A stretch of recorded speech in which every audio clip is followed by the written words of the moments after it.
নীতি আদর্শ বিবর্জিত সমাজ বিধ্বংসী এসব প্রস্তাবনা নারী পুরুষ নির্বিশেষে এদেশের জনসাধারণ কেউ মেনে নেবে না উল্লেখ করে ইসলামিক স্কলার মাওলানা মিজানুর রহমান আজহারী মন্তব্য করেছেন, আমরা দাবি জানাচ্ছি অনতিবিলম্বে এই বিতর্কিত নারী বিষয়ক সংস্কার কমিশন বিলুপ্তি ও এর প্রতিবেদন বাতিল করা হোক। পাশাপাশি সমাজের ধর্মীয় অনুশাসন ও মূল্যবোধের প্রতি শ্রদ্ধাশীল হয়ে নারী পুরুষের ন্যায্যতা নিশ্চিত করতে প্রয়োজনীয় সকল সংস্কারের পদক্ষেপ গ্রহণ করা হোক। মঙ্গলবার রাতে তার ফেসবুক পেজে এ মন্তব্য করেন তিনি।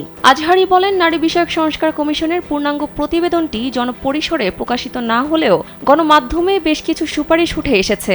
দুঃখজনক ব্যাপার হলো, জনতার ধর্মীয় মূল্যবোধের মোটেও তোয়াক্কা করা হয়নি এই সংস্কার প্রস্তাবে। যমুনা ইলেকট্রনিক্স ঈদে ডাবল খুশি অফার সিজন 3, যে কোনো পণ্য কিনলেই পাচ্ছেন নিশ্চিত ঈদ উপহার। সংখ্যাগরিষ্ঠ জনগণের ধর্মীয় মূল্যবোধের বিরোধিতার নাম সংস্কার নয়। রাষ্ট্রীয় এমন গুরুত্বপূর্ণ সিদ্ধান্ত গ্রহণের ক্ষেত্রে অবশ্যই দেশের সংখ্যাগরিষ্ঠ মানুষের মূল্যবোধকে আমলে নিতে হবে। তিনি বলেন, সুপারিশসমূহে অন্যান্য বিষয়ের সাথে বিয়ে, তালাক, উত্তরাধিকার ও ভরণ পোষণের মতো ধর্মীয় নীতি অনুসরণকারী আইনগুলোর ওপর আনা হয়েছে সংস্কার প্রস্তাবনা। সেই লক্ষ্যে তারা সংবিধানের 2 নং অনুচ্ছেদের সংশোধনী চায়, যেখানে রাষ্ট্রধর্ম হিসেবে ইসলাম স্বীকৃত।